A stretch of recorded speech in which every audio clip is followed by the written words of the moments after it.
Hello everyone, my name's Molly and welcome back to my channel.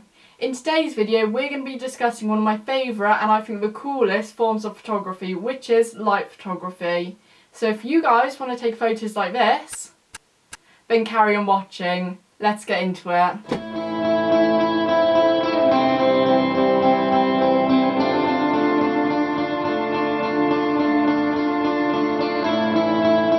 Okay, so the first thing I want to discuss with you is camera settings. So I took my light photography on the Canon EOS M3 and so I'm going to show you the settings I use for this. So I have my camera set to manual up on the dial here, and then what you're going to want to do is press info at the bottom. Twice you're going to want to press it, and up here you're going to have your settings that I'm going to change for my light photography. So the first thing you're going to want to sort out is your shutter speed. So here you can choose or how long or how short you want your shutter speed to be. So I've set it to the longest, which is 30 seconds right now. That's the longest shutter speed you can have. Basically it will take the photo for 30 seconds.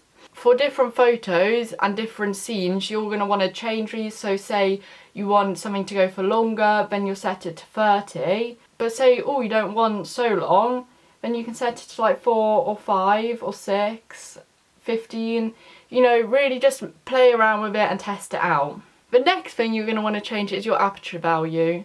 So here where it says F and then it will say a number, just click on that. I've got mine set F14 right now. It's better to have I'd say a larger aperture number, just because then you get more in focus than just a smaller number and you only get parts of a photo in focus. So I go with F14, it worked for me.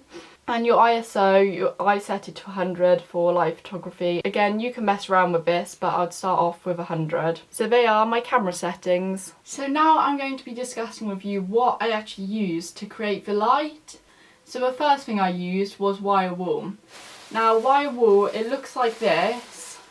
It's basically, as it says, it's just really thin wire, and what I did was I duct taped this bit of wire to a whisk like so, and then you basically cut a bit of the wire wool off, put it in here, light it up, and then swing this around using the string or wire. I used wire just because I didn't want to set the string on fire, but you could probably use anything just to attach your whisk to. And then you'll have a really cool photo. Another really cool thing you can use is sparklers. So I did this in a few photos. Basically I just ran around the garden. Me and my sister actually had a sparkler each. We ran around the garden different directions and we got some really cool photos using a sparkler. So you don't need all this. Honestly, you can use any type of light. You could even just use your phone light or a torch and just run around and test it out. We also got a photo of a motorway, and obviously you don't need any equipment like sparklers or wool for that. Basically you just need a motorway.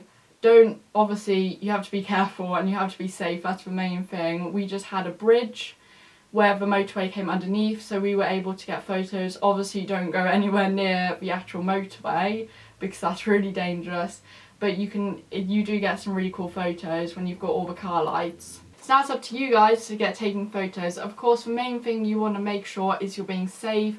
Don't do anything dangerous, don't go on the motorway, don't be running around with fire or anything. Just make sure you're really safe. I really hope you enjoyed this video. If you did, please give it a thumbs up and subscribe down below, and I'll see you guys next time. Bye!